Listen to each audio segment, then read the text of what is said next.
Welcome to People, Places, and Things, a travel podcast that brings you captivating stories, fascinating people, and unforgettable destinations from all around the world.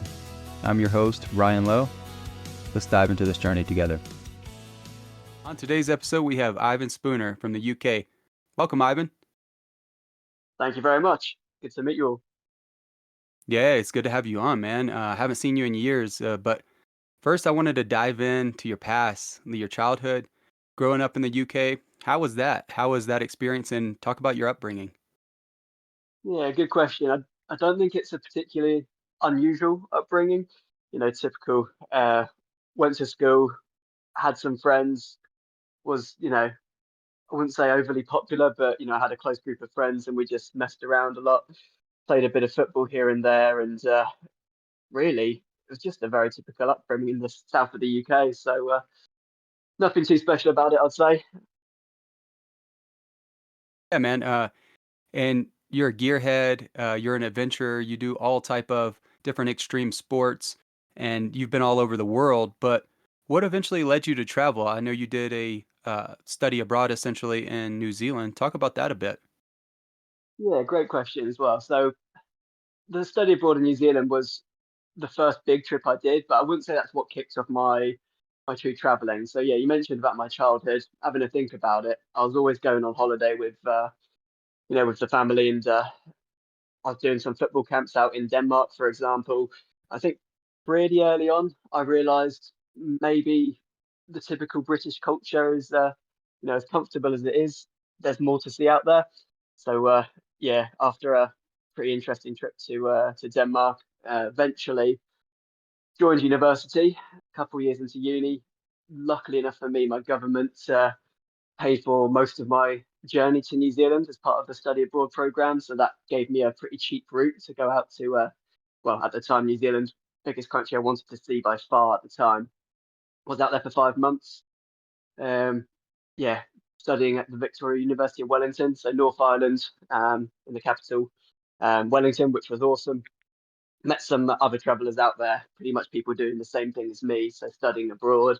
Some that were just traveling, they weren't studying as such. And then just, yeah, got to see the town, a lot of hipster locations, a lot of cool bars and restaurants, sushi bars, things like that. And yeah, it was an awesome place. Uh, I'd say wasn't really studying out there after a few weeks. It was more doing the necessity or doing the necessary work to not get kicked out of uni. But also, yeah, drove around the whole of the North Island a couple of times really with some friends. Did a solo loop of the North Island and did a couple weeks out in the South Island as well. So yeah, lovely country, lots to see out there, plenty of adventuring. I'll I guess I'll describe it a bit like Scotland, but on drugs. So for anybody that's been to the UK, Scotland's probably the most beautiful place that we've got.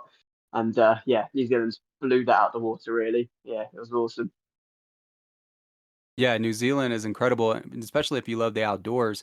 And you obviously you were in an urban setting, but you got to explore and take road trips with your friends. Talk about some of your favorite locations while you were studying there. Yeah, I mean, there's a place in the South Island called Kaikoura. It's a little bit hipster, maybe a little bit touristy, but for some reason that's always stuck with me. So much so that when I went back to New Zealand about a year and a half ago now with my now fiance, we went back to Kaikoura and did the whole kind of South Island coastal loop, which was absolutely beautiful. Yeah, Kaikoura, whale watching out there. We did a plane tour, just kind of yeah, seeing the sights. So yeah, maybe a little bit more touristy than what I'm used to, but yeah, outside of Kaikoura, Queenstown, absolutely insane. Yeah, out of the two islands, the South Island's gonna kind of blow out the water, at least for scenery.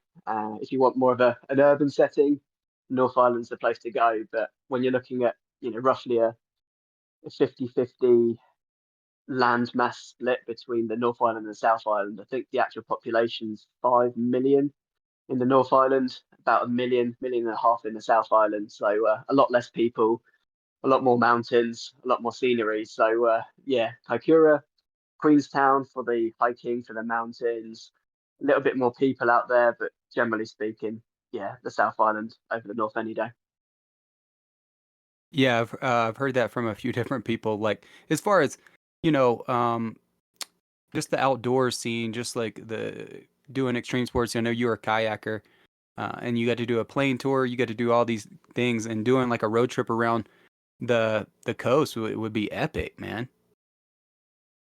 Yeah. I mean, I've done it a couple of times now, right? And funny enough, outside of what we call a grade three river, or maybe a class three river for you guys in the US, that's I only did a single river in New Zealand, which is insane, given that whitewater kayaking is my blood really. Yeah, I've kayaked out in Nepal. In fact, that was only 3 4 months ago now. Me, my fiance, and a small group of our friends was out there for we were out there for 2 weeks, but actually on the water for 8 days. Proper bus trip into the middle of nowhere, no signal. Typical rural uh, Nepalese town where you have chickens running free and dirt everywhere, and it was quite an experience. So yeah, had a bit of a curry before we got onto the river, and then 8 days kayaking down what was grade, I'm gonna say grade 4 plus at times, and it kind of came up and down to grade 4, and then by the end of it, so the last 3 4 days, it was kind of grade 2, almost flat water, but everyone was just kind of drinking, having a good time, enjoying the weather. Yeah, I do love my whitewater kayaking. I've been out into Morocco as well, around about a year ago. I think actually, yeah, March 2024. That was a hell of a trip as well. I went out with another small group of friends, but I'm going to say ones that don't think too hard for a living, ones that are out there for a bit of a good time. So we rocked up. I let them plan it all. I say plan, there was very little, if any, plan. We arrived in the airport. We did have a hire car. They managed to sort that bit, but no accommodation, no real plans to go to any particular river. We just knew a region that we'd be driving out to, which was insane. But yeah, I do like my whitewater kayaking. Yeah, that sounds like you were flying by the seat of your pants in Morocco. But I wanted to go back to Nepal. So you said you did an eight Sure. day float in Nepal. Talk about like some crazy experiences you had there. Did you ever have any experiences where you got into a bad situation or anything? Yeah, another good question. So it was the Canali River. I was out there, so feel free to obviously Google it in your spare time. But yeah, kind of goes from, they market it as grade 5 minus, and for anybody that doesn't know kayaking, rivers go from grade 1 to grade 5, or if you're from the US, class 1 to class 5. So class 1 being completely flat, no moving water at all, kind of your lake, through to class 2, which is lightly moving water. Class 3, you're starting to introduce some river features, so a few holes here and there, a few rocks to avoid in certain rivers, a few boils. But generally speaking, if you were to, take a swim, if you were to come out the boat, it's not too dangerous. When you start to go into class 4, that's when it starts to get a bit spicy. That's where it can be a bit more, life threatening if you do come out of the boat. So yeah, proper risks, tree risks, siphons, holes which cause quite a bit of a towback. And then right at the top there, you've got class 5, which is severely life threatening if you were to swim. So we actually went for a company at that time, well, a rafting company. So we had one raft. There was 5 of us, I believe, in a kayak, and then we also had some other random people with us. But we're kind of going down as an 18-man mid village, really, where you would run the river. It would be spicy at times. They market it as grade 5 minus. I'm going to say grade 4 plus, at least at the levels that we were running.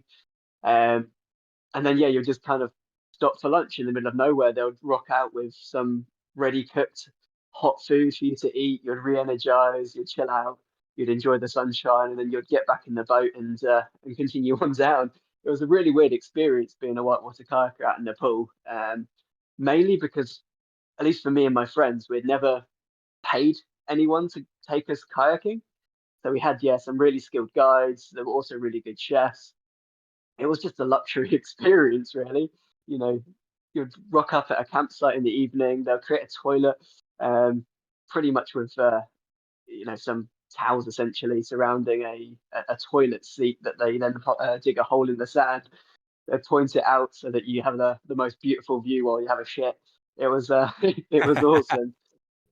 Yeah, we had our tents out there. You would have monkeys swinging around, which was a hell of an experience as well. And then, some of the campsites we saw tiger prints just covering the place, which was also really quite cool. And ironically, the one campsite which had the most tiger prints, it was literally littering the place, was the one where we set the toilet up about 100 meters, 200 meters away from the actual main camp. So I wasn't too keen for taking a 4 a.m. poo at any point, just in case I would be seen as lunch anywhere. But yeah, it was probably the most balanced whitewater kayaking trip I've ever done. Right, you had a mixture of hard water, a mixture of relaxed water. You had some great food. You had great company. Both people that I did know, strangers that I didn't know that were also really cool. You had the skilled guides that would, really know the river inside out. You have all the kit that you wanted. Yeah, I'd definitely recommend a trip like that. And you don't have to be an amazing kayaker to do a trip like that, by the way. We had some people jump on the raft. So with a raft, you don't actually need any experience at all. You need to be able to swim. You need to be able to listen and paddle as much as possible when they tell you to. But you kind of just let them tell you what to do, and you enjoy the ride. So yeah, one of the best trips I've ever been on. That sounds like an amazing trip, man. Getting a raft for days and set up camp and seeing those tiger prints. I mean, that must have been a little scary, right? Yeah, absolutely. I mean, it sounds really silly, but I didn't even think that there'd be tigers in the pool until I saw the prints.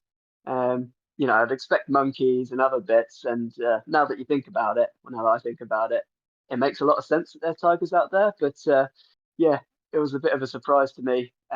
Though that being said, tigers try to avoid people as much as possible. So unless you cross paths, we never saw a single tiger, which I don't know if that's a good thing or a bad thing. It might have been quite an experience to cross paths, but as long as you don't get eaten, right? Right. You didn't see them, but they probably seen you. Yeah, cliche. I think you're right. No, so what was the name of this outfitter?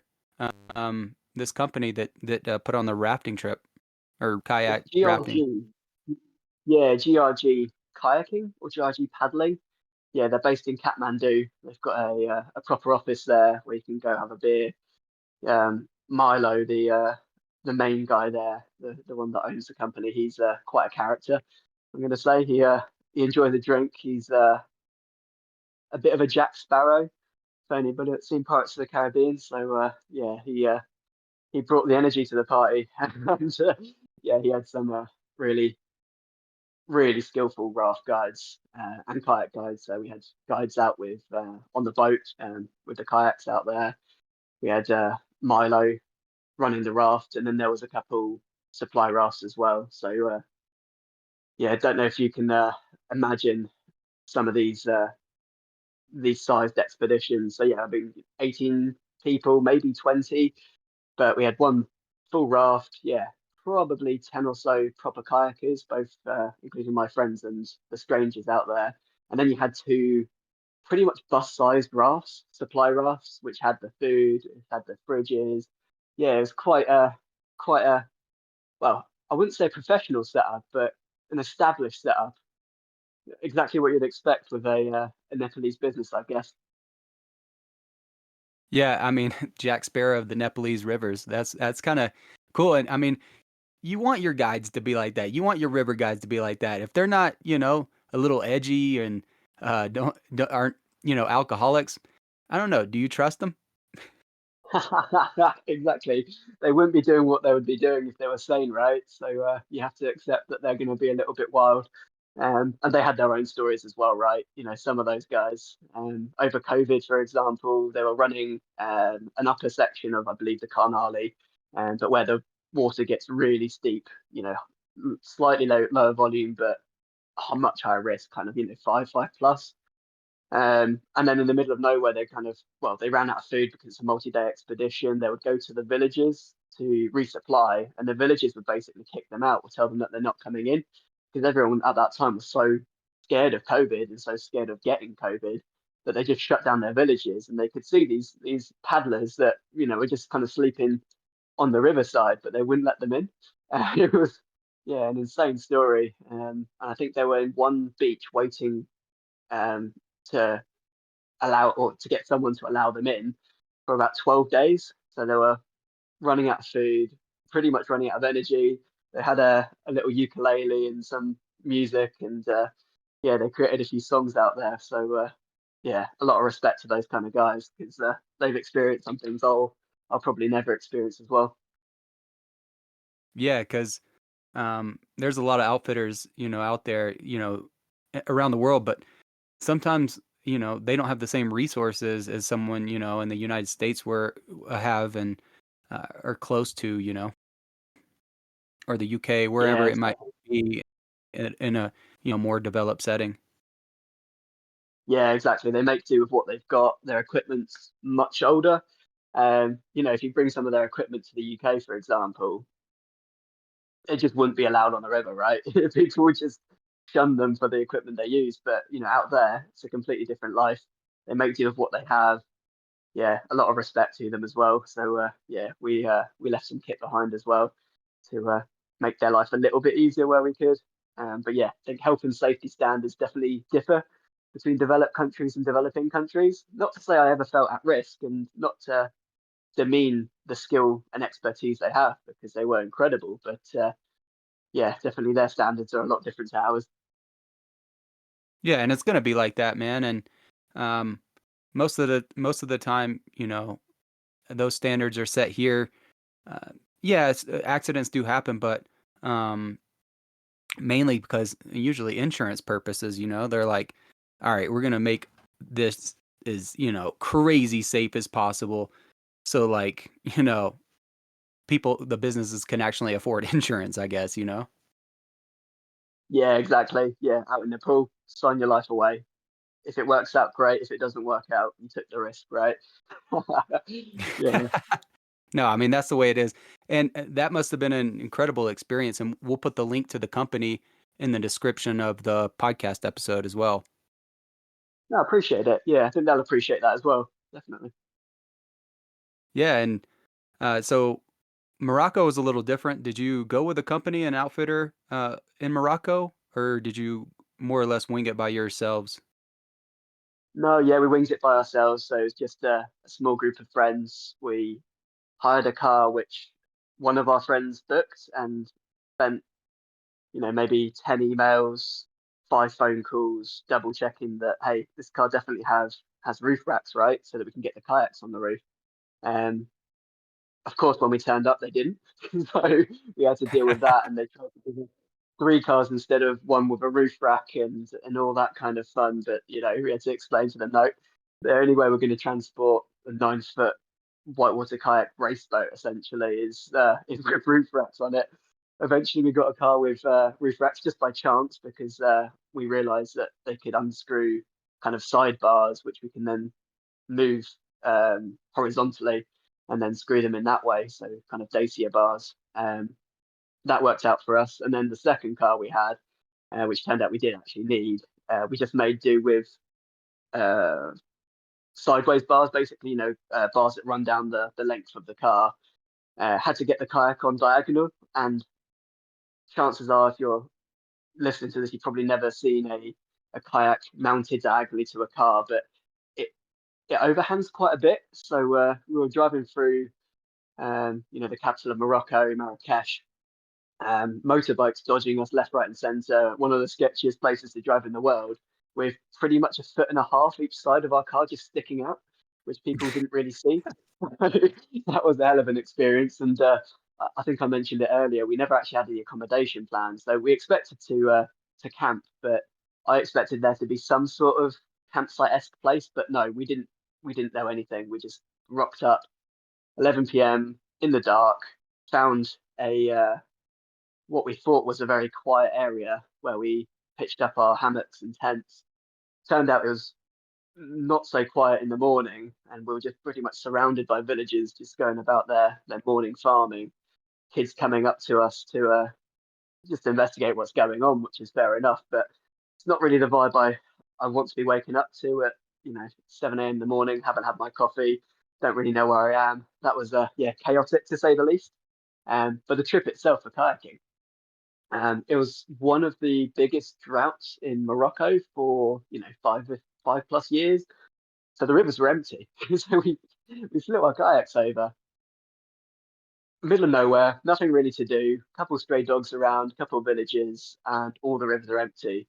Um, Eventually, we got onto one single river, which was a grade, I'm going to say started off as a grade three, went up to a grade three plus. So, not massively dangerous, still good fun.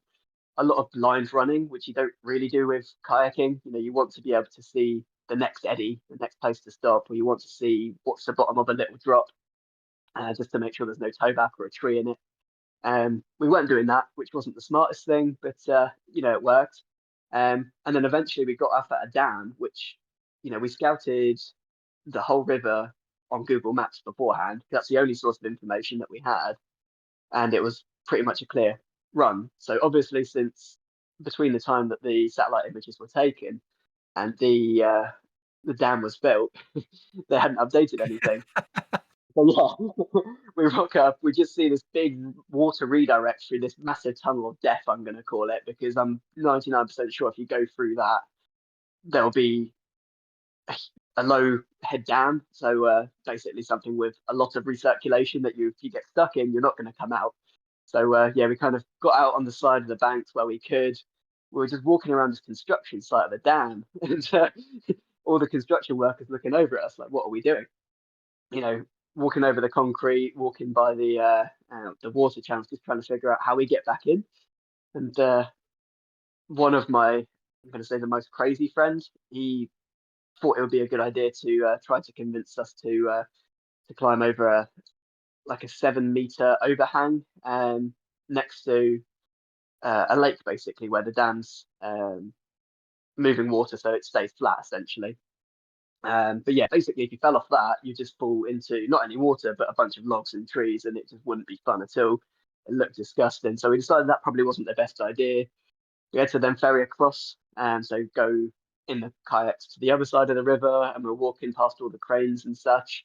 And then we finally got to a place that we thought would pop the kayaks in, and we realised that the ledge that we were standing in, when we were originally scouting the dam, there was water going over it, and there definitely wasn't any water when we were standing there, 20 minutes before. Um, and then we just watched the levels come up and come up, come up. So there was clearly a dam higher up in the river that's releasing without warning, and we could just see water come up, muddy, a lot faster, a lot, I guess, a lot scarier looking, to the point that we made the decision we're just going to walk the last, I think it was about 5K with 20 kilo whitewater kayak on the shoulder, and then just as we started to do that, I made the pretty poor decision that, hey, I'm one of the stronger paddlers in the group. I'm going to take another one of the strong paddlers in the group, and it'll be just two of us to go with the car keys to the end of the kayak run, so we can collect our cars and collect everybody else, so we don't have to walk 5 kilometers in Moroccan heat with very little water. Yeah, it turns out that was a pretty poor idea because of the dam release. The water levels came so high that all the eddies, so an eddy is where water will stagnate so that you can kind of stop in the river at the side of a river. All the eddies are gone, so it's just completely you know fast flowing water. There was nowhere to stop. Blinds running around corners, so if I go left, I don't know if there's going to be a river wide tree that's going to just block us and be extremely dangerous.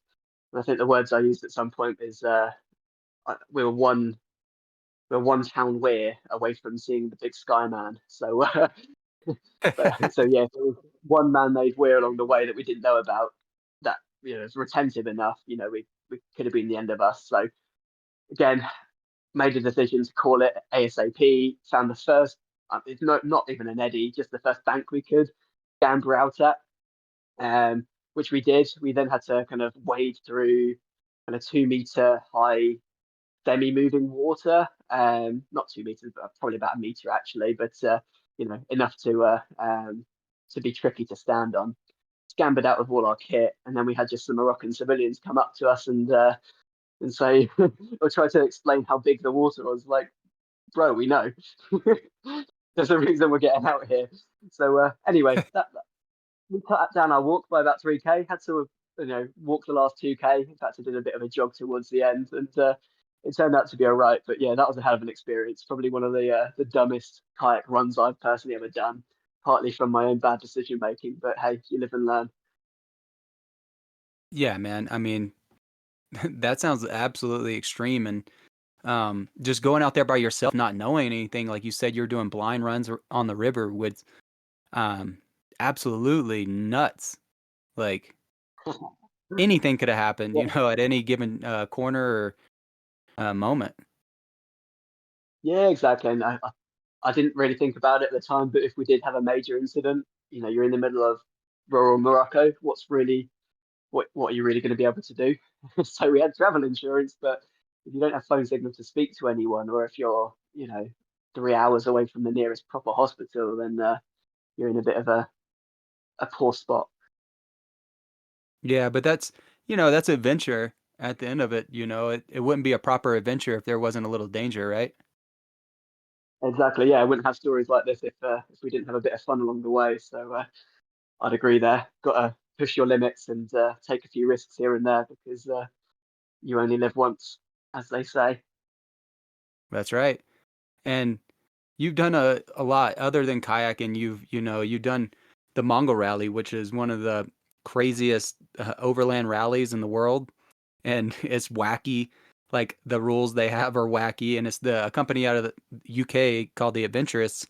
And I met you almost 6 years ago now, and Czech Republic, and right outside of Junktown, the little town they built for us to start the rally off.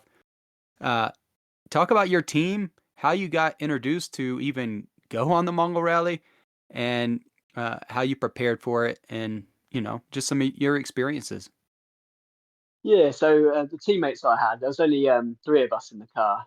We thought four would be a little bit too cozy in the size of car we had. But yeah, I've met these guys years before, funny enough, from the kayak club I was at university. So I knew them from kayaking. Um, a gent called Harry and a gent called James or Ed because he looked like Ed Sheeran, right? We just decided, at one point I'd heard about the Mongol Rally. I'm pretty sure from an Instagram post. I thought, you know what, that sounds pretty cool. And yeah, I was researching it just out of fun. Didn't even think I would sign up at that point. I was just kind of checking it out, seeing what it was all about, and I realized, hey, there's a start date about 3 weeks after I was due to graduate from university. Had no job lined up, and I thought, hey, this is the time to do it. Didn't have any money at all. Uh, yeah, I mean, the car we built was about £300 or what, about 400, yeah, $400 or so, US dollars, that is. Uh, it had some issues that we had to deal with beforehand, no major issues. But I mean, one of the things that we never dealt with was that didn't have a light cluster. So we didn't have, or sorry, a speedometer, I guess. Yeah, so we didn't have any revs. We didn't have any speed showing. We didn't even know what our fuel gauge was because the whole cluster was dead. And we thought, okay, that'd be an easy fix. Put a new cluster so we could plug and play a new one. Nah, still dead. So it turned out to be the wiring, and we just didn't have enough time to fix it beforehand. Did what we could. We serviced it all. We did some aesthetic changes to it. We cut off as much of the bumpers as we could um, to improve how, I guess, the angle that we could hit a hill on without basically ripping off the bumper and all that kind of fun. We tried to play around with the suspension, but decided that was too much work and just kind of, yeah, did what we could. Put some relatively lightweight wheels on, new tires, painted the doors, put some decals on, put the team name on, which I can go into in just a moment. The Three Brexiteers. Um, for those that don't know, obviously Brexit in the UK is when we voted to leave the EU. Um, something that pretty much nobody of my age would have been voting for, including me. You know, if you're a traveler and adventurer, you would you'd be very much keen to stay in the EU, so you can actually get into the EU easily. And you know, if you wanted a job in Germany, for example, you could take it. So I've at no point voted for Brexit, but the team Three Brexiteers came about when we wanted to beat the UK out of Europe. You know, get to the other end of Europe before the UK left, and that's exactly what we did, right? So yeah, that's where the team Three Brexiteers comes in. Yeah, but yeah, teammates knew them for years before, did what we could to the car, um, set off on our ways, and yeah, met you in the Czech Republic in Junktown. Between there, you know, we were 2 countries in, which isn't very far in the grand scheme of things, especially in the Mongol Rally. We lost a wheel bearing. In fact, it pretty much exploded on us and seized the wheel entirely just in Amsterdam. So we spent pretty much a full day trying to source a new wheel bearing that would fit this particular car, and then get the jacks up, take the wheels off, take the wheel bearings off as much as possible. So we had already had mechanical issues before we hit the start line. So that was awesome. So I don't know if you recall, Ryan, but when we first met, we were both in really good spirits, but also a little bit stressed. So we had a little bit of group tension already between Harry and James, where there was some disagreements about who did what with the car and who should have done certain things. So yeah, it was a bit of a spicy start for us, but at the same time, we were all in good spirits. We knew it was all gonna be okay. But I guess that's what took us to the start line and where I met you. Yeah, man, and we met right outside of the entrance there, and dude, it was an amazing experience. And you guys were I couldn't even tell that you guys had some disagreements because you were in good spirits as far as I could tell, and some alcohol was involved, yes, but you know, other than that, we had our window busted out if you remember that in Prague, like we had a garbage bag in our window. Did you ever get that replaced, by the way? Yeah, yeah, we got it replaced in Slovakia. Actually, one of my good friends, Dominique, his cousin called someone in Slovakia and 3 hours away from Dominique's hometown, and we got the window. But dude, we went all over the Czech Republic to try to find a window, and we could not. Every junkyard, everywhere, we called everywhere, and no one had it. That sounds about right. Yeah, you'd have to order it in internationally. Same issue that we had, right? Sourcing parts. We had to use a wheel bearing that wasn't actually for the car that we had bought, and we could have waited a few days to have one shipped over from the UK that we knew would fit, and we just thought, you know what? If it fits, we're just going to ride it as much as possible. We bought a spare wheel bearing just in case it did go. We could at least fix it at the side of the road and get to the nearest town to ship one across. But yeah, we had other friends like that as well. You had your windscreen go. We had yeah, wheel bearing issues. We had friends where they I think they had suspension issues and some of their coil springs went. We're talking right at the start of the Mongol Rally, right? Nobody had actually gone anywhere at that point, bar Yeah, driving a couple of 100 miles. So yeah, you could tell it was going to be an adventure before it all kicked off. yeah, absolutely. And it all made up for it, especially at the launch of the rally. That what they put on and like all the little parties they had, little activities. They had everything going on there, man. Like they had a little nightclub set up. Like they had like a flamethrower show. They had all type of stuff. Like what was your experience with that launch? Yeah, it was awesome, wasn't it? Yeah, dystopian is how I would explain it. You had a bit of alcohol, obviously. You had junk cars. You had dolls' heads littering the place. Creepy horror movie dolls' heads everywhere. Another kind of scrappy uh, sort of I'm going to say props, but yeah, you had like kind of fire engines. Yeah, you had slingshots. All sorts of games and things going on. It was yeah, a crazy experience. You had people dressed as barbarians, and then yeah, you had the party. So everyone got a little bit drunk. Everyone had a good time, and yeah, everyone had sore heads in the morning. So yeah, it was a great evening, I'd say. Yeah, man, it was a proper send off, I would say. Definitely like a Mad Max theme they had going on there for that. Yeah, 100%. A great way to describe it as well. Yeah, very much Mad Max. Yeah, and so So you take off from the Czech Republic. Talk about your route. What kind of what route you took, and some of the more interesting experiences. Yeah, we took a non-route. So yeah, we didn't really have a logical route to take. We just wanted to cross as many countries off as possible in the early stage of the rally. So yeah, we had already crossed off one, two, three, about yeah, 6 or 7 countries by the time we got to the start line, which was great. You know, driving through France, Luxembourg, Belgium, Netherlands, Germany, and then hit the Czech Republic.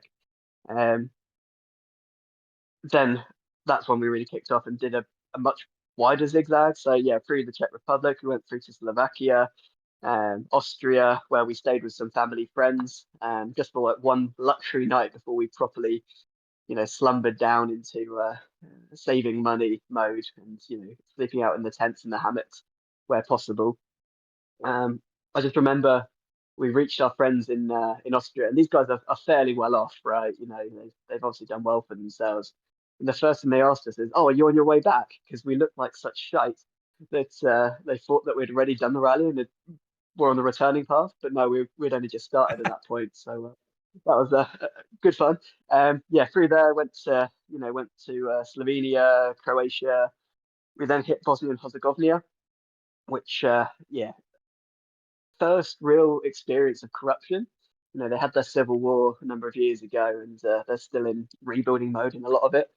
Absolutely beautiful country, and the people are great, by the way. But our first experience was at the border, where they were getting you to pay for car insurance you didn't need, and it was just all a little bit shady. They wouldn't let you through until you give them a note or whatever it was, and you kind of do what you have to do.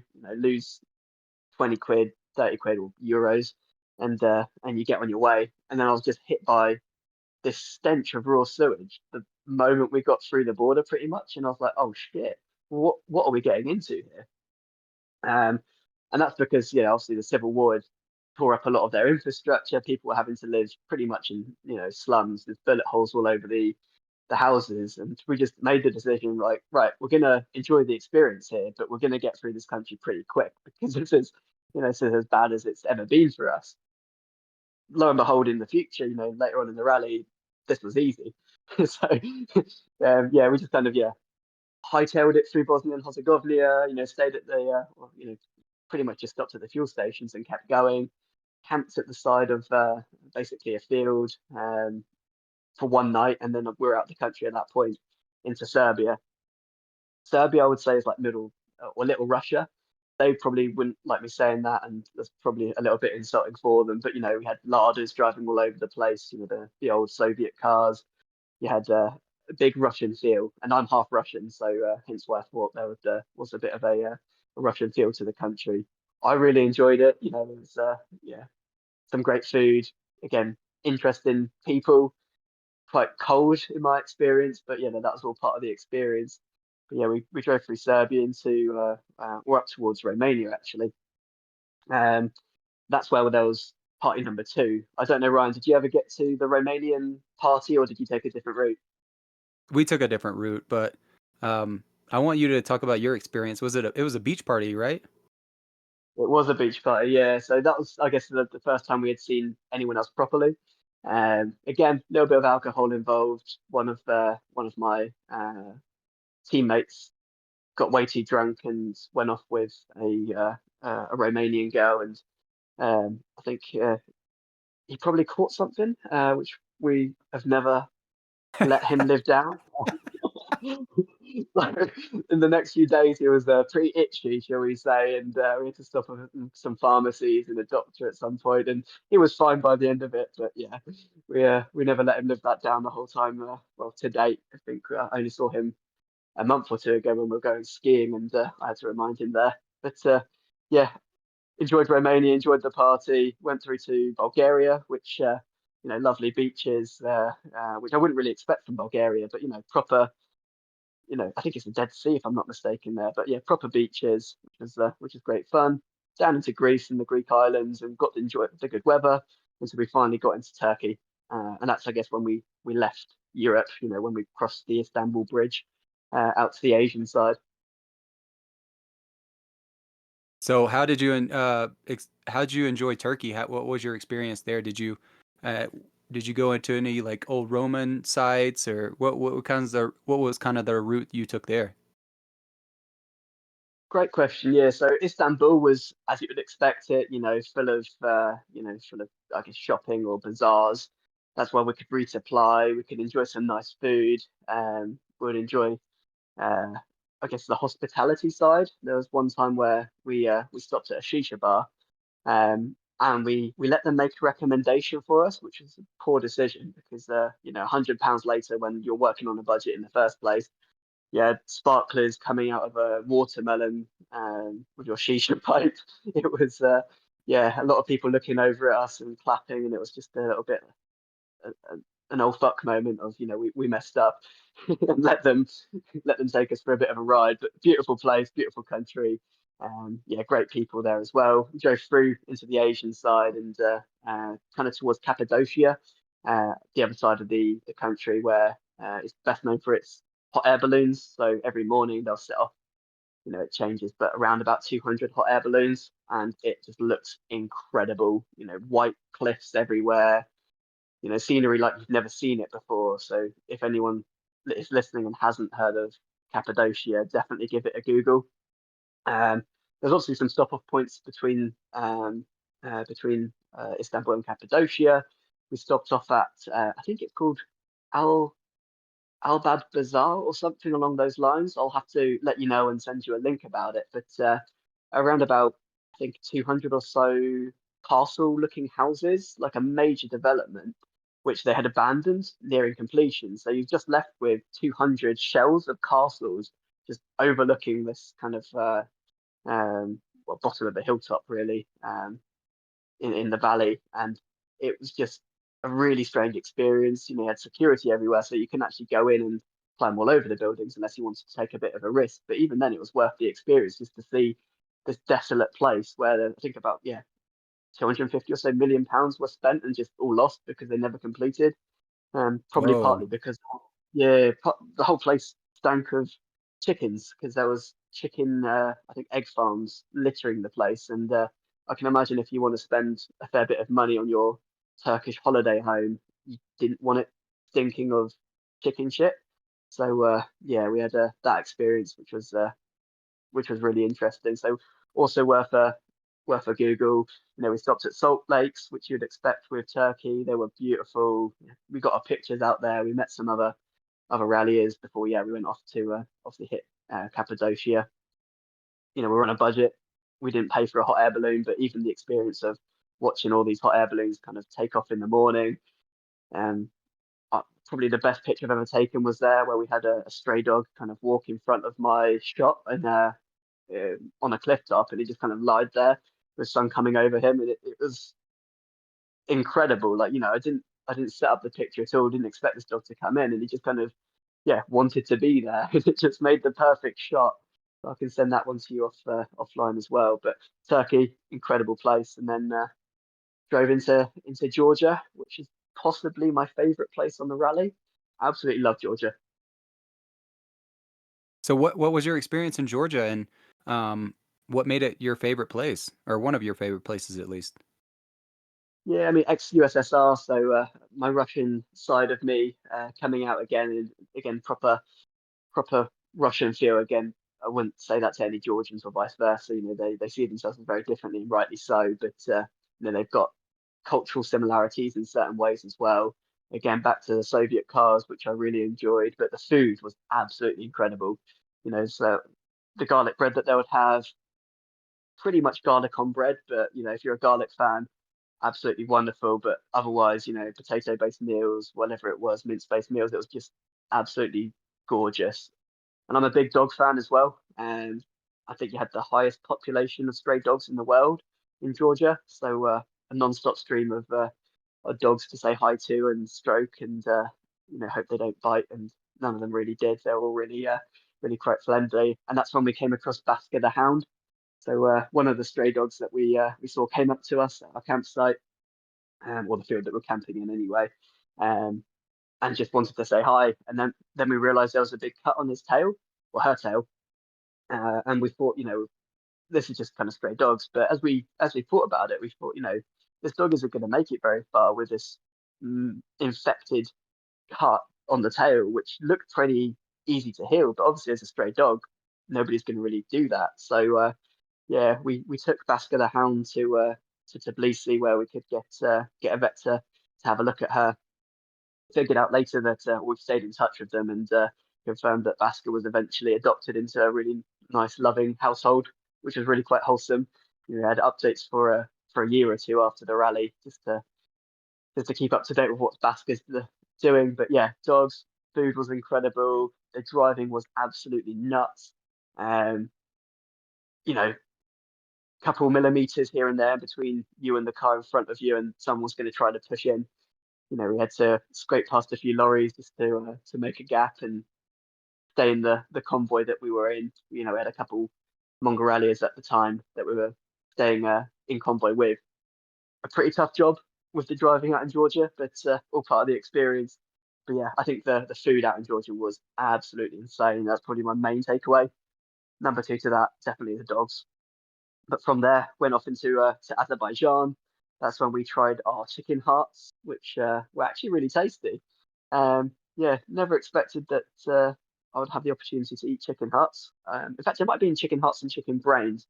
But either way, I wouldn't order them at a restaurant any other time. So yeah, that was a good experience. Kind of tasted a little bit like light chicken nuggets. There were like less flavors than chicken nuggets, but also more protein. There we go. Yeah, had our chicken hearts. That's Yeah, a unique different cuisine, man. Like definitely Eurasian and Central Asian, and well, most developing countries have eat every part of the animal, and I mean that's just what it is. You gotta survive, and you can't just waste most of the animal like us in the West, and just pick and choose what you eat. So that's interesting. You tried that, but I want to go back to Georgia just for a second, man. That is so cool that you got to take care and get this hound treated, and then find it, and then it eventually found a family from the shelter it was in. That's incredible. And then you got updates. That's insane. it was awesome. Yeah, yeah. We actually took it to one shelter where it had really good ratings. We turned up there, it was out in the middle of nowhere, and unfortunately they couldn't take Basker the Hound just because they were completely full up. And we had one of the vets pretty much in tears that they couldn't take the dog and help it, so they had to send us off to pretty much the largest dog shelter in Tbilisi, one with much less of a good reputation. It's a bit of a black hole for stray dogs. But we met the vet there. We saw Basker's little house basically, in the cage, and made sure that they did update us and made sure that they did look after Basker. And that's exactly what they did, and nothing but respect for them. And this vet was running around trying to help 100 dogs at once, but made time to help the one that I guess we wanted to help out the most. But obviously, it was really nice to see the work that they were doing, and where there was so many dogs, that's probably why that they had such a questionable reputation. But it was more so just because they were being pulled from pillar to post. They were struggling with funding, but they were doing the absolute, the Lord's work. Really, it was insane. But yeah, absolutely. Basker's now enjoying a household life somewhere on the outskirts of Tbilisi, by the sound of it. Being taken for walks, but probably one of the nicest dogs I've ever met. She came up to us pretty much wanting to say hi. She was as social as she could be, and yeah, one of the softest and friendliest dogs that I've ever met. So very happy to hear that she wasn't just thrown out into the stray world. Again, she got to live a good life, and hopefully is still doing that to the day. Yeah, man, I love to hear that, like that kind of story, especially out of the rally. Most people are kind of, maybe party mode or whatever, but you took the time and looked after this, and made sure this dog was taken care of, and that's special, man. I think that's really special, and going forward, you hope it has a great life and you do what you can. But like you were saying, there's so many stray dogs, like per capita, maybe the most stray dogs in the world in Georgia, and those shelters are overloaded. I mean, I can imagine the lack of funding, lack of employees in turn, like has to be more or less a nightmare, even if you love dogs, it's just hard to take care of all of those dogs. Exactly that. Yeah, nothing but respect for the volunteers and the vets that work there. They just do an incredible job. Definitely worth looking into a donation here or there if anybody listening has the spare funds, I guess. And we'll put the link to the shelters in the description of the episode as well. And I actually I wanted to talk about the Georgian food just for a second before we move on to Azerbaijan and beyond.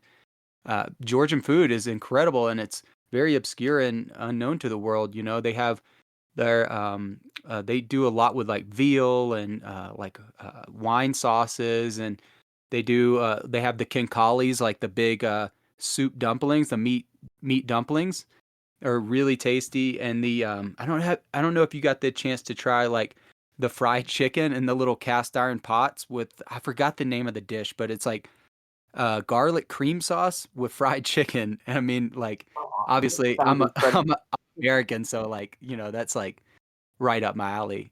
But like, I mean, fried chicken you can't go wrong with. But it was absolutely out of this world. Oh, it was insane, wasn't it? I'm glad you had the same experience as us. Never got to try the fried chicken, but definitely tried a lot of the garlic.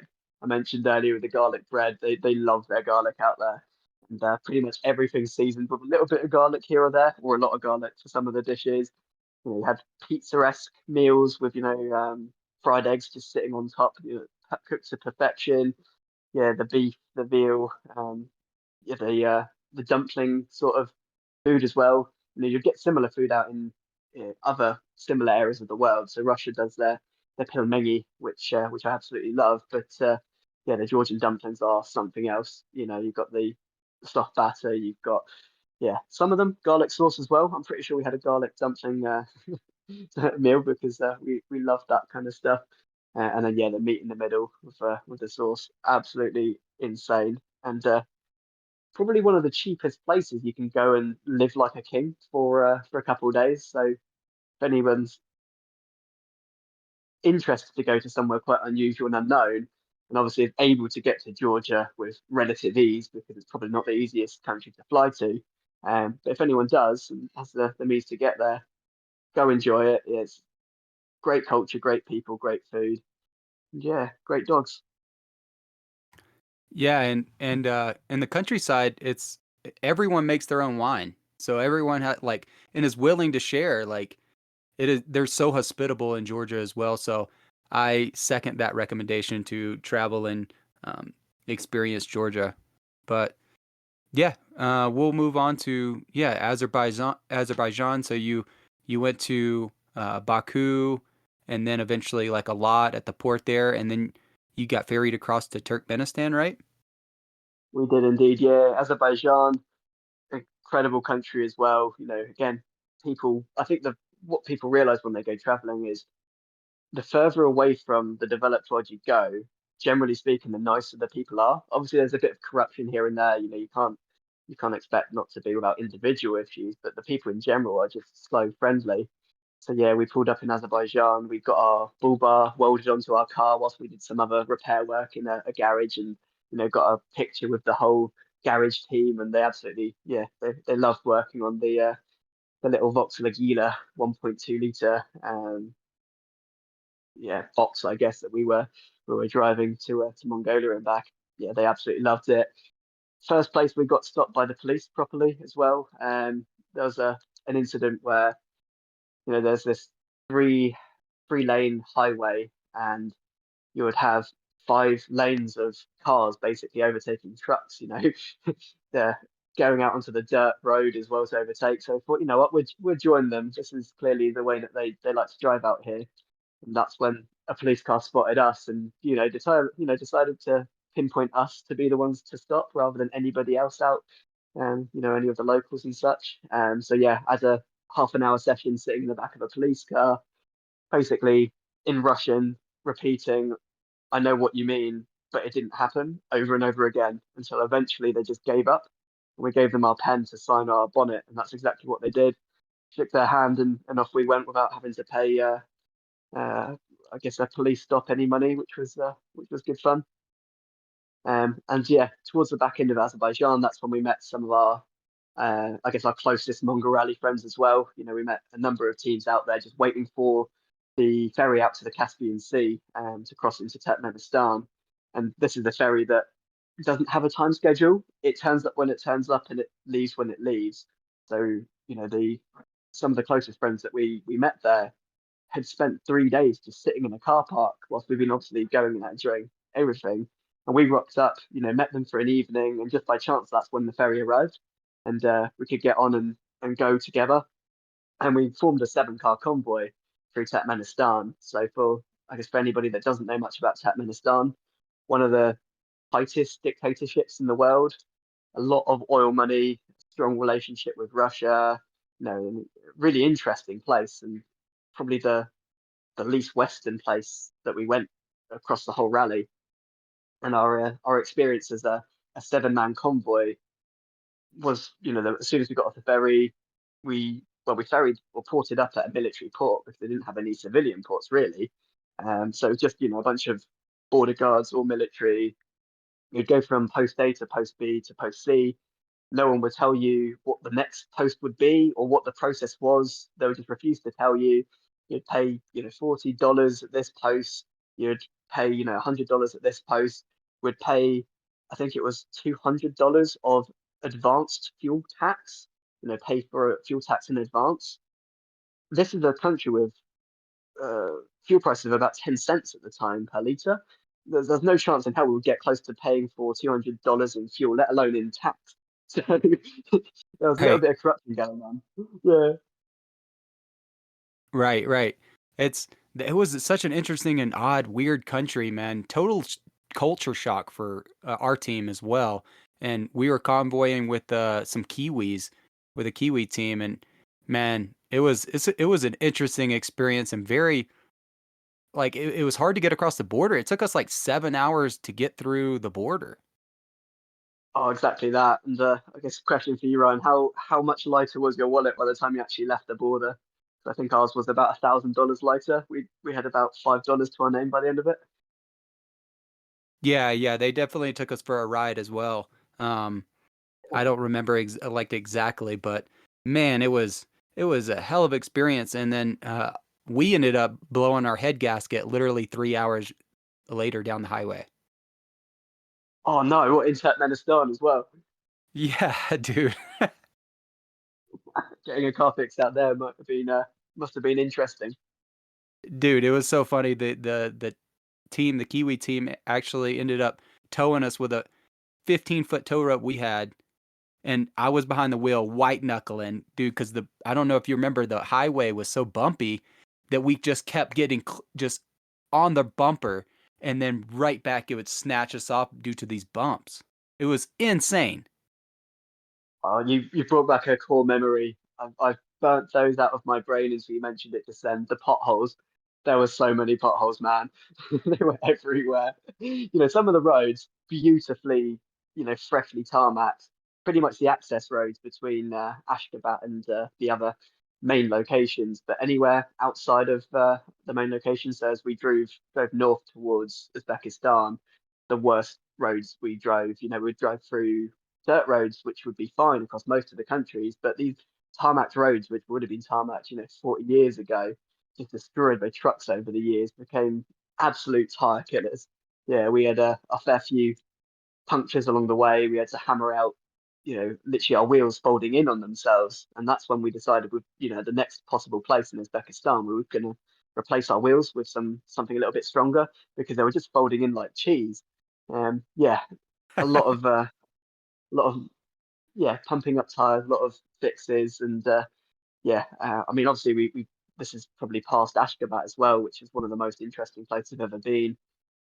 Absolutely pristinely clean, marble and gold everywhere, but completely desolate. It's pretty much like a show town.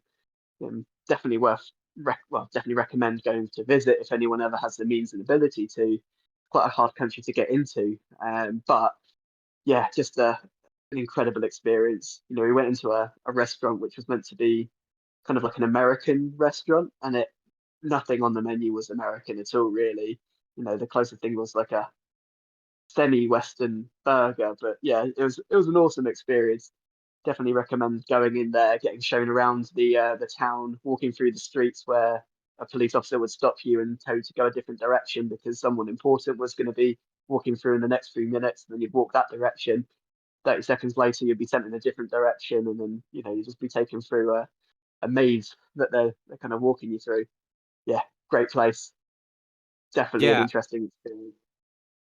Ashgabat was very interesting. And some places you go into it just seemed like, yeah, like you were saying, a show, and just very odd. But it was all marble. It was all white marble, and all the cars had to be white or gray. I mean, it was just very strange, very bizarre. Yeah, very regimented, I guess. And you'd see that a lot of the windows on those buildings were reflective, so that you couldn't see in. And I don't know how true this is, but I've read afterwards that a lot of these buildings were made for the aesthetics and don't actually have anything inside, just because they don't need the space. So a lot of these buildings apparently stand completely empty, but are just there for making a capital city look, yeah, world class, I guess. Yeah, I mean, yeah, the reflective windows were kind of weird. As everything was weird, but um, I mean, like you said, with all things aside, I don't know, like there's a lot of things going on in that country, but it was a beautiful city, well put together. And I mean, they could have tourism from all over the world if they really wanted to shoot for that. Yeah, absolutely. Yeah, I think a lot of the people would live in, um, I guess, on the outskirts of Ashgabat, like behind walls. Where you drive down the motorway, you'll see walls kind of built up everywhere, and I think that's where a lot of the normal people live. And then, if you're higher class, that's when you get allowed into the pristine bit of Ashgabat. But yeah, truly beautiful. They have a lot of sculptures. They have the world's nicest roads, chrome traffic lights. It's just, yeah, uh, the strangest place I've ever been by far, without a doubt. 100%. Yeah, and I totally agree with that. It's one of the strangest countries on earth, and the uh, the dictator, the leader they have, reflects that. I mean, he's just very eccentric, to say the least. To say the least. Yeah, the kind of guy that forces uh, that everyone has a picture of him in their household and in their office. That sort of dictator, and that's a thing that happens as well. That's a genuine thing. Yeah, and you've seen it everywhere, even in like the taxi. If you got a taxi ride, they'll have him on a horse, you know, on their console. Yeah, holding a pistol. Oh, that's yeah, more cool memory. But then there's the gates of hell there as well, right? You drive north from Ashgabat towards Uzbekistan, and you've got a huge pit of fire that the Soviets set alight, 50 or so years ago, that's still burning to this day. I think they thought it would burn out after a few years, but because there's so much methane gas in the chamber, it's still burning to this day. So yeah, we pulled up there, had a bit of a party at the gates of hell in Turkmenistan, and we actually had two massive speakers on the top of our car. We used them once, and it was at the gates of hell. So yeah, proper party in the middle of nowhere with a huge fire pit, a lot of alcohol to go around. But that place was insane as well, and I think they're trying to put that out as we speak, if I'm not mistaken. I think they're putting plans in, if not already putting cranes in to pretty much put a capsule over the gates of hell to kind of put the fire out by killing it or starving it of oxygen. So I think the gates of hell may no longer be a thing to see in the next few years. Wow, I've never even haven't even heard of that. Like, but I mean, I don't see why. It's a tourist attraction, but I don't know. They're so weird about tourism as well that that does make sense. They don't want people in their country for some reason. I don't know, man. Like, it's very odd. And they have cool stuff like that. The Gates of Hell was like definitely an experience, and we camped out there as well, right in front of the crater. It was, dude. It was just like the people around there were super cool. The locals, like everyone talks shit online, like, oh man, they're gonna try to, you know, get you to, take you for a ride, take you for your money. But what I experienced there, man, there was one dude just trying to sell us cold beer for nothing. We had the exact same guy, I reckon. Yeah, we paid him a few dollars. He would go off to the local shop and come back with a crate of beer for us that was ice cold. yeah, the people are by far some of the nicest people in the world, right? And yeah, don't get me wrong, there's going to be corruption. We mentioned at the border, same as we experience in a lot of countries. Some of the police officers would be there just to, maybe uh, take you for a small ride, but they're never there to bankrupt you or to throw you in jail. They were just there trying to make their life a little bit easier because they were having a tough time as well. Some of these police officers get paid literally, dollars, barely plural.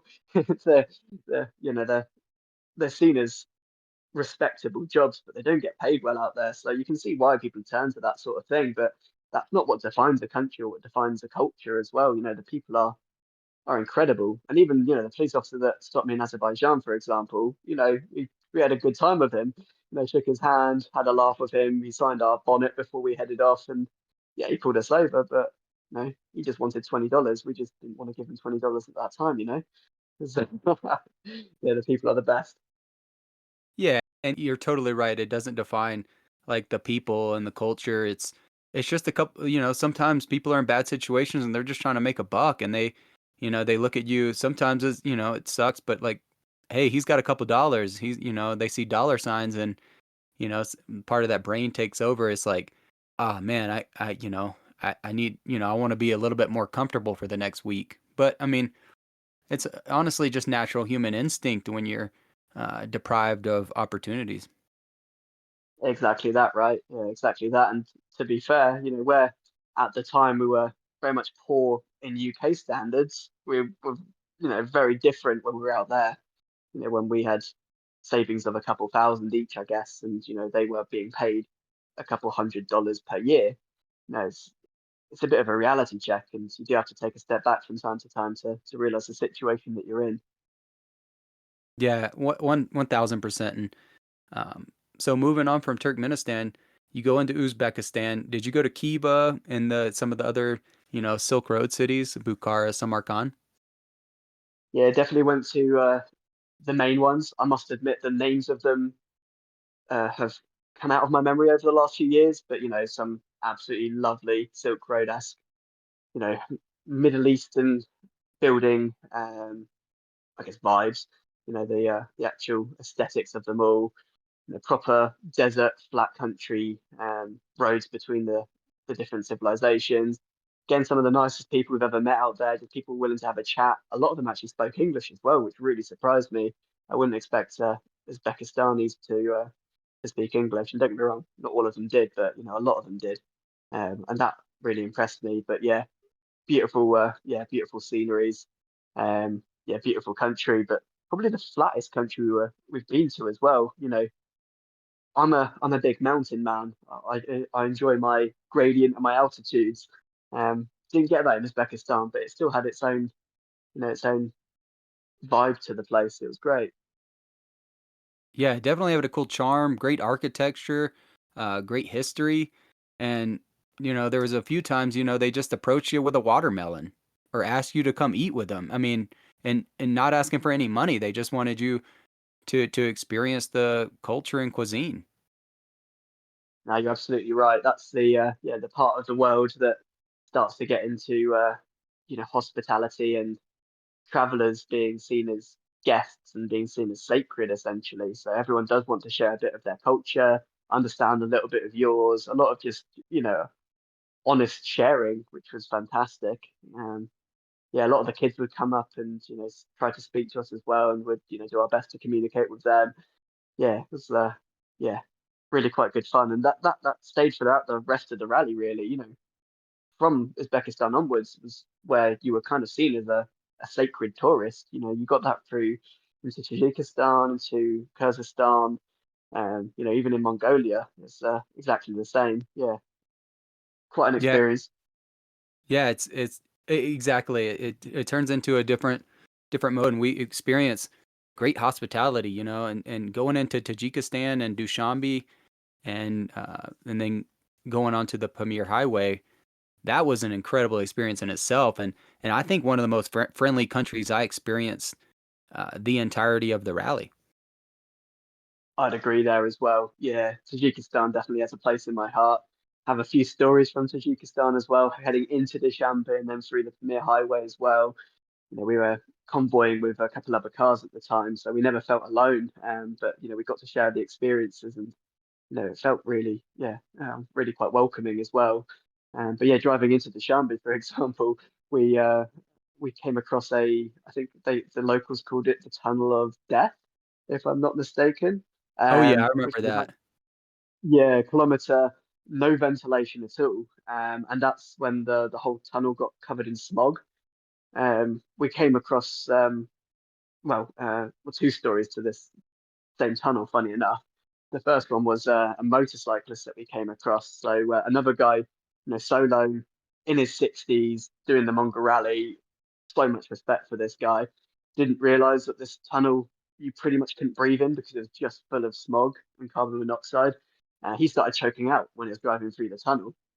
And luckily for him, a van stopped in the tunnel because they could see he was struggling and was about to pretty much pass out, and basically opened the doors, shouted at him to basically pull his motorbike into the van, which I wasn't there. I don't know how they managed to pull the motorbike in, but fair play to them. They did. They got the guy in, they got the motorbike in, and to stop in the middle of the tunnel of death where there was pretty much zero visibility because of the smog. The risk of a truck coming up behind you and just, no time to stop. That local took such a risk to their life to help this traveler, I guess, and I have a lot of respect for them. And that was an insane story I hear. And then our own story was, we started driving through, and I don't know if you recall from earlier in this conversation, I mentioned that we didn't have any working speedometer, including our fuel gauge. We had no idea how much fuel we had. Because Tajikistan was so mountainous, it turned out we had used more fuel than we had calculated. So we thought we could get to Dushanbe with enough fuel, which was only a few miles after that tunnel. Turns out we didn't, and our car started spluttering in the middle of this tunnel, and we knew straight away that we were running out of fuel, just because we had experienced the same situation a few times at this point.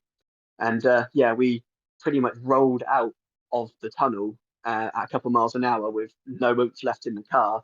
We got to the first lay-by just after the tunnel where we could finally fill up, and that was a close call because if we stopped there again, you had the choking hazard, the carbon monoxide. You probably would have been hit by a large vehicle coming up behind you because there's no visibility. The risk to life on that tunnel was insane. Pretty much because they didn't invest in any working fans through the tunnel, so it just built up. But I guess the locals knew about it, but none of the travellers did. So it caught me out, it caught my team out, it caught this travelling motorcyclist out as well. And I don't know how many other people it nearly caught out as well, but that was quite a dangerous experience for us. Oh, dude. Like, man, you barely made it. That's a close call, brother. Like, that's that's insane, dude. Like, that tunnel was just scary as shit. Like you said, no visibility, no shoulder. Like there wasn't a shoulder, like you can't hardly pull over. Like there was nothing. Like and you couldn't see anything. Like I mean, like the hazy light of headlights and that was it. That was it, exactly that. Yeah, but we made it through. It was just yet another story for us to add to the list, right? And then that's when we got to Dushanbe. We could actually chill out because we decided to take a couple of days to just reset, resupply. Yeah, we got to a hostel and just kind of took in the experiences at that point before we started heading off towards the Pamir Highway. Yeah, Yeah, and the Pamir Highway itself is like definitely a crazy different beast, man. And just like the locals, we stayed in some homestays, as I'm sure you did. You I mean the experience was just otherworldly for us, And in Afghanistan, being right there across the river, what were some of your experiences on that? And did you break down at all? oh, that was a great time. We never broke down, but some of the cars that we were with definitely did. So yeah, you're right. Dirt roads, proper gravel. Some of the roads kind of eroding away, landslides, making the road a lot thinner.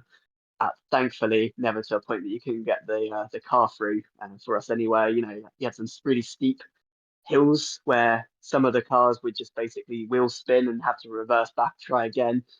5 times lucky, and they'll finally get up and above the hardest point. But that was a car killer, man. Yeah, there was a lot of damage going on. So we were with a couple of Aussies at the time as well, and their coolant reservoir exploded pretty much. So, where you would keep the coolant in a car to cool it down to go into a radiator, that plastic um, cover or plastic box just basically overheated and exploded. And they thought that they'd be done for. They weren't overly mechanically, minded, which is fair play to them because you don't have to be. And they were preparing to, get towed to the nearest city and fly home pretty much. But yeah, you have to get creative in these things. So we pulled up at the first possible campsite that we could, which turned out to be someplace overlooking a Afghanistani military base. Um, so yeah, later on we had some Tajikistani military come up in, speaking Russian, try to explain that this isn't a safe place to be, that they've had stories of the Afghanistani military, whether it's true or not. They thought that there's a real risk that we'd get shot at pretty much just for fun more than anything. And they were trying to explain that to us in Russian, and I was, the translator being intermediate in Russian at best. So there was that situation. But yeah, this car that just had its coolant tank exploded. We had intentionally sat behind it so that if there was any, gun situation, which there never was, and we never really expected there would be, that at least we'd have the cover of the car to deal with or to help us out. But yeah, we did a bit of a plastic weld, which was as creative as I've ever been to do a repair. So we got the top of a Pringles can. We kind of cut it down to size over this big hole basically in the coolant tank. We then got some water bottle plastic lids, the kind of blue lids that you get in certain types of plastic. Mm-hmm. We'd melt that down so that it wouldn't quite burn, but it would melt, and then we'd kind of wipe that on the edges of the coolant tanks, and we just kind of work our way around.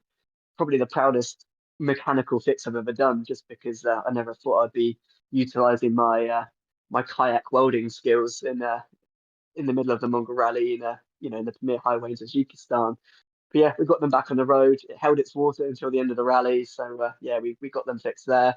But there was other brakes. I think some cars, in fact, the same Aussies, one of their um, springs had snapped and they were trying to deal with that. We had many issues with wheels, flat tires.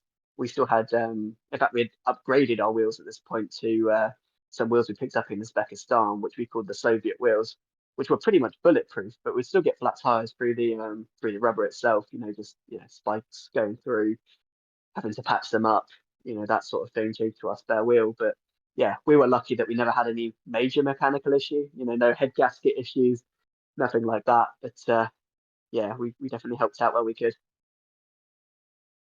Wow, that's a fix, dude. Melting plastic to like cover the hole in the in the reservoir. That's insane, man. And that's a bit of, it's a thick plastic, so I bet that took some time, I imagine. And so, I mean, did they work out for the entire rally? How did they get on after that? Yeah, they continued on.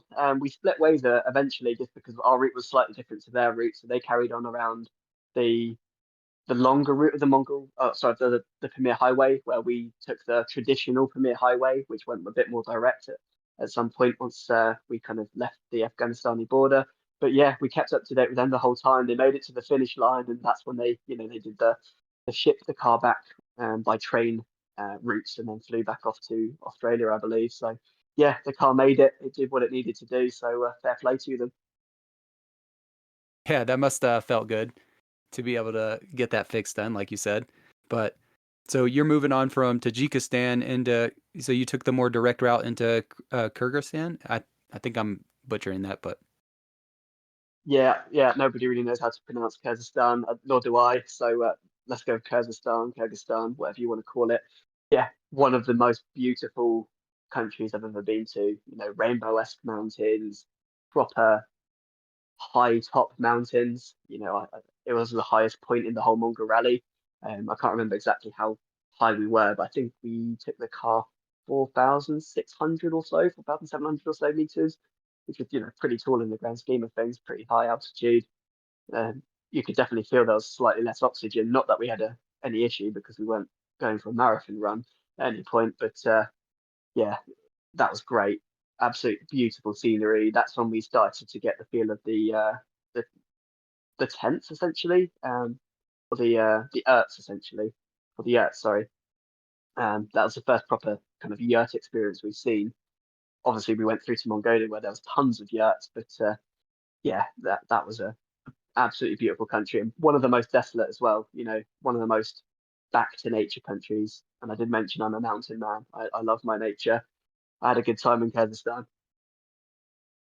Yeah, dude, it was yeah. If you love nature, you definitely will love that country, and it's interesting that they set those yurts up in different locations of Kyrgyzstan through the seasons. Like one season they'll be set that yurt up here, and then they'll take their whole situation over to another side to kind of go with the weather, go with the seasons. Yeah, exactly that, right? They were traveling people essentially, and fair play to them because that is a very hard thing to do because these yurts are they're glorified tents, but they're heavy, they're thick, they're insulated. They've then got rugs on the floor. They've got a homely feel to them. Picking that up and moving it any sort of distance is a feat of respect really because a lot of these didn't have cars. They had horses, if that. Sometimes they didn't even have any horses or carriages or anything like that to move anything. Yeah, a lot of respect for the people there. It's a hard place to live. Yeah, but uh, definitely a more like rugged lifestyle, and definitely an old just like older and culture, just some people that kept the same culture as their ancestors, and it's definitely respectable and different, and to see that and view that through an outside lens, a Western lens. But yeah, I loved it as well. We went to Osh, experience the Osh market and that whole bustle of that little city. And so moving on, did you go to Kazakhstan and then up through into, I guess, Russia, the little part of Russia, the Altai region? Yeah, we did. Yeah, so Kazakhstan. Kazakhstan up to towards Russia. Yeah, through to stayed in Almaty, for example, in Kazakhstan. First time we were at a club for a number of months. And I'm not a clubbing person, but it was good fun to kind of let the hair down, have a few drinks, and some people had a fair bit to drink and had a good time, shall we say? That was great. But yeah, again, Kazakhstan, really friendly people. Stopped off in the middle of nowhere to get our car fixed at probably the poorest garage you've ever seen. Literally you're in the middle of nowhere. And there's just this little mechanic's hut which is just set up, and they have their 1960s probably at the time larder that was falling at its knees, and they were just the happiest people. They're happy to help. We had to give them more money than they asked for because they were charging literally pennies pretty much, you know, fractions of a pound for a fair bit of work that they were helping us with, and we would just refuse to take it. And they're immaterial people. They're definitely not capitalists in how they live. They're just happy to be doing what they loved and happy to be where they were. So a lot of respect for the Kazakhstanis, but yeah, another interesting country really because you have proper Western-like cities and then really poor rural locations as well. There's a massive swing between the two. So as you swing past a city, you would resupply. You'd have everything you would expect in any real kind of Western city.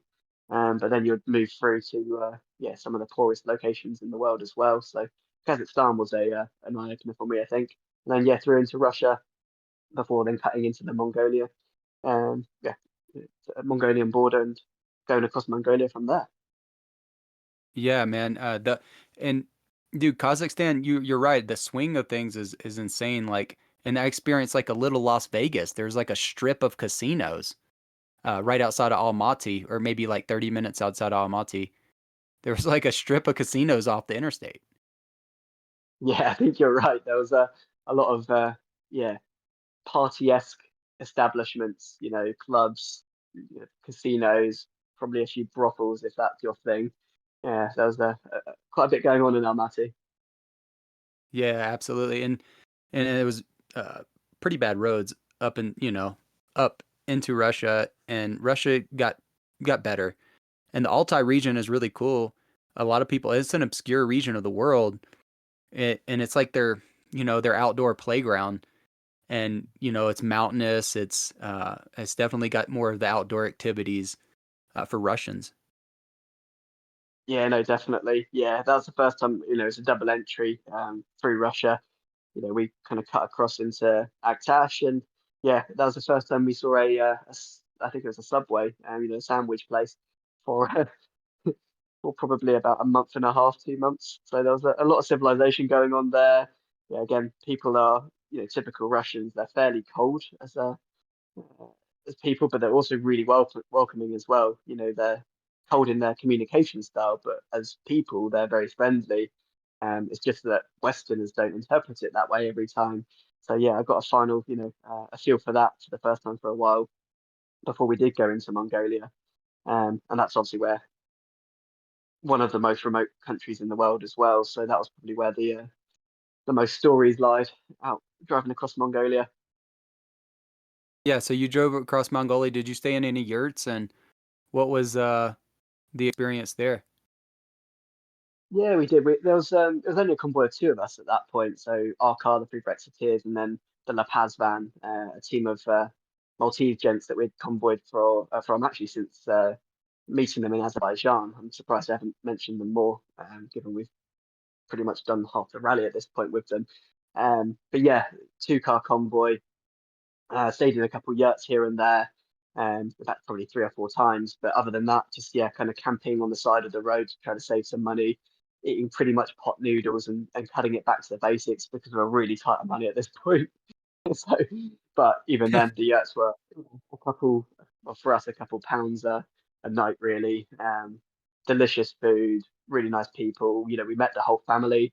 You'd have the 5-year-old come in and give us, a cup of tea, and it was really quite wholesome. Yeah, in fact, um, one of the Maltese boys that we always had a similar age kid of his own, so I think he gave quite a notable tip to try to help this family's, I guess, next month or two, really, just to make their life a little bit easier. But yeah, really, really friendly people, as Asian as it gets. Yeah, for us anyway. Um, yeah, absolutely love Mongolia. It was incredible. Yeah, I have to agree with you, man. And it was just uh like vast. It was so vast. And when you got out in like the countryside and the more rural areas and you didn't see any towns anymore, I mean, it seems like you were just driving for, I don't know, hundreds of miles into nothing. And until you got to Ulaanbaatar, of course, it's a big city and their biggest Yeah, city. and exactly, that's 2/3 of the way through the country anyway, isn't it? So yeah, proper open roads. Yeah, I think they're developing a highway. I know that they're building tarmac highway for a lot of it, but none of it had opened at that point that we were driving through. Probably is open now, so maybe the same experience isn't possible anymore. But, proper dirt roads. We had actually made a detour down to the Gobi Gurban, I believe it is, National Park or something along those lines. So we'd drive down south off the dirt track into proper desert, rock, um, not rock hopping, but avoiding rocks and the the mountainous um, kind of open openness, if that makes sense.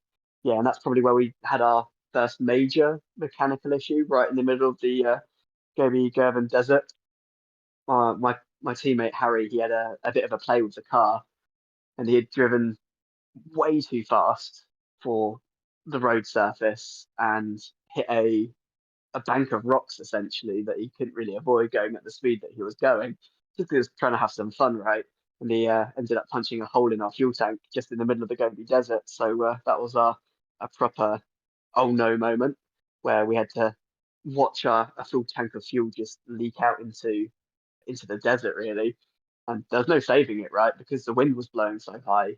If we tried to capture the fuel, it would have just been covered in sand and would have blocked our fuel filter pretty much straight away. So we just had to accept that that tank of fuel was gone and we had to let it fully drain out overnight, take an early night to let it empty so that we could try to patch it up in the morning and refill our fuel tank. So that was a concerning moment. But yeah, we woke up in the morning. We put some putty basically in on the fuel tank and let it solidify and try to do the cleanest job that we possibly could to then take one of our two 20-litre jerry cans off the roof and put it in and hope that the fuel doesn't start leaking again. We watched it for 5 minutes, and after 5 minutes, we could see that there was a small leak coming out, but not fast enough that we were too concerned. So we're like, right, if we're going to go, we have to go now to the first, fuel station that we could physically get to, which turned out to be about 200 kilometers away. Yeah, another concerning fuel moment because we didn't know how much fuel was in the fuel tank because we had no fuel gauge. We had used at that point all of our fuel, 40 liters of fuel, and we weren't particularly efficient as well, especially halfway through when we ripped off our full end-to-end length of our exhaust from the header backwards. So yeah, we had quite a loud car as well as a leaking fuel tank as we were going through the desert. So maybe not the smartest decision, but probably one of my favorite in my life. Just remembering the true adventuring, following the compass, trying to get to a destination as fast as possible because you're at a time limit because you're leaking fuel, and then hearing the loud sound of our engine. Literally, the exhaust is coming out of the engine header, so it's as loud as it physically could do. There is no exhaust to it, right? So yeah, sounding like a tractor driving towards yeah a location that we can see on Google Maps is roughly in the right direction. And yeah, that was a hell of an experience, I'd say. We got to a fuel station in the end, but yeah, that was fun. Yeah, that's a proper adventure story, and I think that's what the company, the adventurous that put it on, that's what they want, man. That and they want you to like break down and get in wacky situations that you have to figure out how to get out of, like and use ingenuity and use whatever expertise you may have to figure out the situation. Exactly that, right? It's what makes the Mongol Rally and why people want to do it in the first place. There's stories of some cars, nothing wrong with it, but just because they were working or whatever it may be, they were taking annual leave. They had to pretty much hightail it straight to Russia, and some of them bypassed Mongolia entirely. They just went basically north into Russia and back again.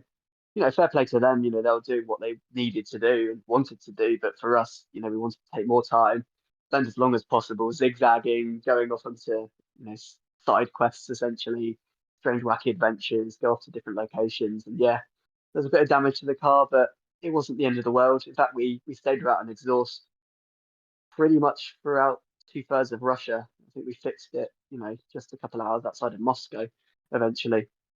But I mean, even before then, you're right. We were heading up to Ulaanbaatar. That's when we had a really bad situation with the La Paz van. So, well, my teammate James, he was sitting in the van. This is a 70s van with no seatbelts at all. No crumple zone, tiny little thing. It was, yeah, a hell of a mechanical beast. But yeah, a couple hours outside of Ulaanbaatar, there was just a ton of bricks in the road. Well, obviously it's fallen out of a truck or something along those lines. I was in front of them. I stood on my brakes just to, prevent myself hitting the bricks, but I didn't realize just how bad their brakes were. So they couldn't quite stop in time. So they tried to avoid hitting me. They actually rolled onto their side, dragged themselves, probably 15, 20 meters, hit a car coming the different direction. These guys had no seatbelts at the time. They were just completely, as gravity made them be, as close to the floor as possible at this point. And yeah, the car or the van was absolutely mangled. The backs all crumpled in, and that was terrifying because we saw that in our rearview mirror. Essentially, we could see it happening. We knew my teammate was in the car at the time as well, and yeah, there was some injuries, not anything too bad.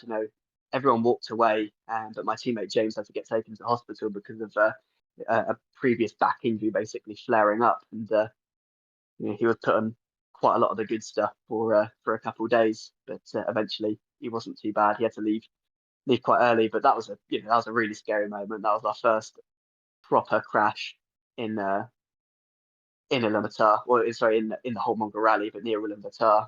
Um, yeah, that was a scary moment for us all. Yeah, man, that's intense, dude. And I think I followed the La Paz team as well. And I think I still have a couple of the guys on Facebook, and they're definitely a cool bunch of cats, man. And I didn't even know about that crash, man. That's insane. Like, um, So after that, I mean, the band was done, I assume, right?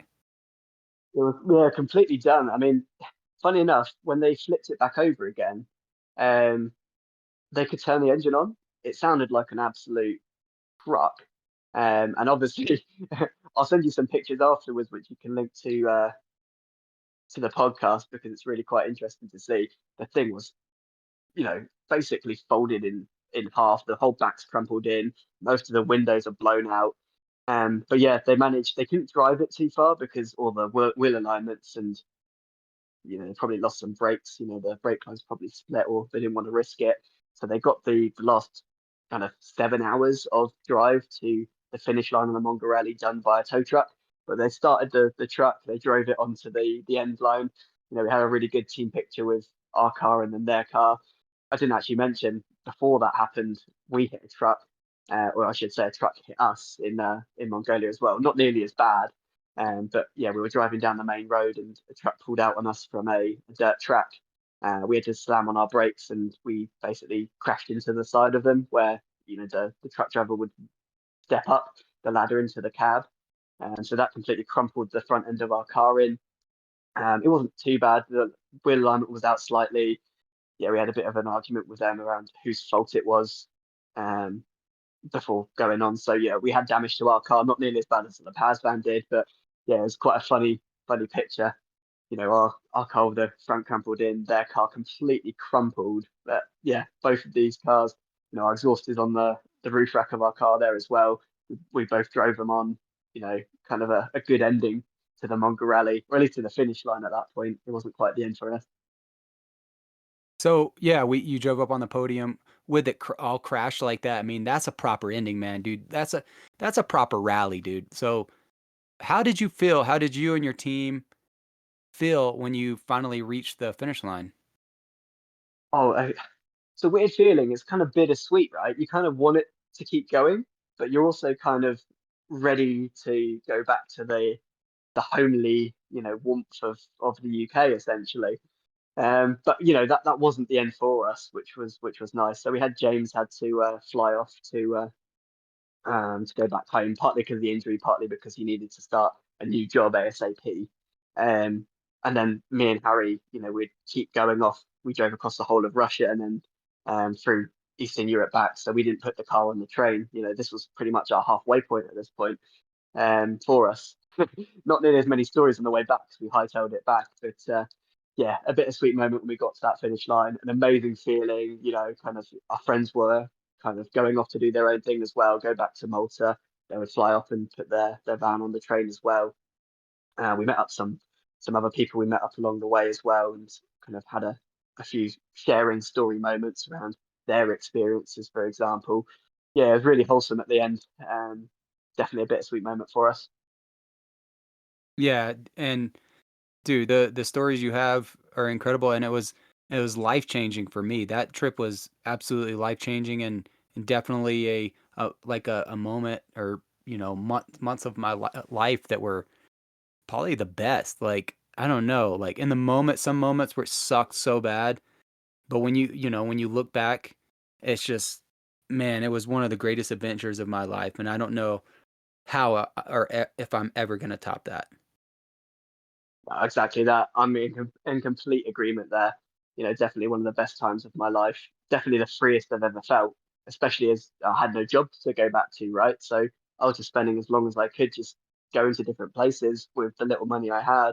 I think we ended up going through 31 countries on the Mongol Rally, about 33,000 kilometers we drove because we obviously went to Mongolia and then back again.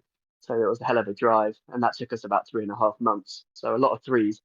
Yeah, definitely a life-changing experience and definitely one I'd recommend for pretty much anyone who's got a similar desire for adventure. Even if you don't have the mechanical skills, you'll meet people out there who know mechanics. If you're less confident, with countries that don't speak your language, you'll figure it out pretty quickly out there because you've got no other choice, right? Yeah, it's good. It's a good thing just to go out there and get outside your comfort zone. Yeah, man, and that's entirely true. Definitely out of your comfort zone a lot of the time, especially when you reach Central Asia and those more raw developing parts of the world. and I wouldn't trade it for anything. That experience, I'll talk about that forever. But what did you and your team spend on that rally? Do you have a ballpark park number for people out there if they're, listen to this and they're, worrying about money? Do you have a number that you could kind of quantify what it cost Yeah, for the rally? yeah, absolutely. Yeah, so we pretty much did team expenses, right? So we just divide the total cost divided by three because we all paid it all equally. But for us, 31 countries, 34,000 kilometers, 3.5 months cost us about £3,500 per person.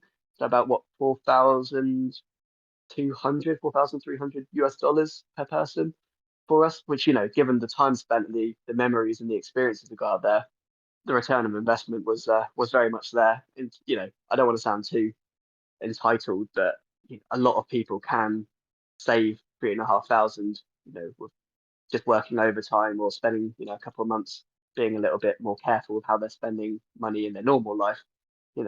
It's perfectly achievable for pretty much everyone out there. Yeah, man. I appreciate that. Like, it's good that you guys like know how much you spent and kind of kept up with that and did that and dividing by three people. I mean, it does make it attainable. And if you have a team and you have people that are willing to save and put back and all have a similar goal to go on a rally or whatever it may be, it doesn't have to be a crazy overland trip like that, but a larger trip. Yeah, if you're going with other people, you can divide some of those costs. Exactly that, right? Yeah, group cooking, just sleeping in a tent on the side of a road in a lot of these countries because they're so vastly open. You don't have to go. It's not a holiday. It's yeah, it's an experience and it's traveling, right? It's a bit of freedom and reality. Yeah, man, exactly. And I think we're gonna wrap up here soon, but I wanted to talk a bit about like some of your future travelers travels and where do you have your sights set on for the future? Another great question. We're going to cut back this year because me and my fiance are starting to look at buying a house, and we also have to start thinking about a wedding. So we're not going to go too extravagant, but Japan's always been one of the top countries, if not the top country I've always wanted to go visit. Originally it was New Zealand. I did that. Now it's Japan. So we're probably going to go maybe honeymoon to Japan. But this year we're probably going to do the NC 500, the North Coast 500 loop in the north of Scotland. That's going to be awesome because we've got a camper van and we'll just take it up there, do the loop out there. But there's tons of countries that I want to go see, right? I think I've been to 46, 47 countries in total. So, about a quarter of the countries out there in the world. There's tons more to see. I want to go out to see South Korea at some point. I want to see South Africa. I want to go out to Zimbabwe as well to paddle the Zambezi River. I want to go out to South America as well, so Chile and Peru. I've got a friend that's getting married in Colombia in a couple of years, so no doubt I'll go fly out there. In fact, that's James, who was a team member. He's getting married in Colombia, so tons more to come, I'm sure. Hey, man, I know you'll achieve everything you set out to do, and you're a very driven person, and it's just fun looking at your Facebook and seeing your progression and where life has taken you, and I wish you the best of luck, man, and all the power to you in the future, all of your travels. I hope the best for him, man, and I hope the that NC 500 this year goes good, and I'm telling you, we have to get together and ski sometime and hit the slopes. Absolutely, yeah. I'll join you on a snowboard. I can't promise I'm any good. I'll definitely face plant and catch a few edges, but yeah, we'll join you out there. But no, I do really appreciate the time as well, and no doubt our paths will cross again. Yeah, man. And one final question. If you were to leave Sure. some advice for the listeners out there, traveler in general, what would that be? As cliche as it sounds, just do it. Just pick what you want to do and just make it happen. There's going to be inconveniences. There's going to be priorities to shift around, but just make a plan and commit that you're going to make it happen. I think that's what I can really say. Yeah, just do it. Yeah, man. Awesome. Well, it was a pleasure talking to you, Ivan. Ryan, it's been a pleasure. Yeah, thanks so much for your time. Yeah, man. Thank you for your time. I really appreciate you coming on here. And I'll be in contact, man. No problem. Speak to you guys soon. Take care. All right. Folks, always remember, the world is your oyster.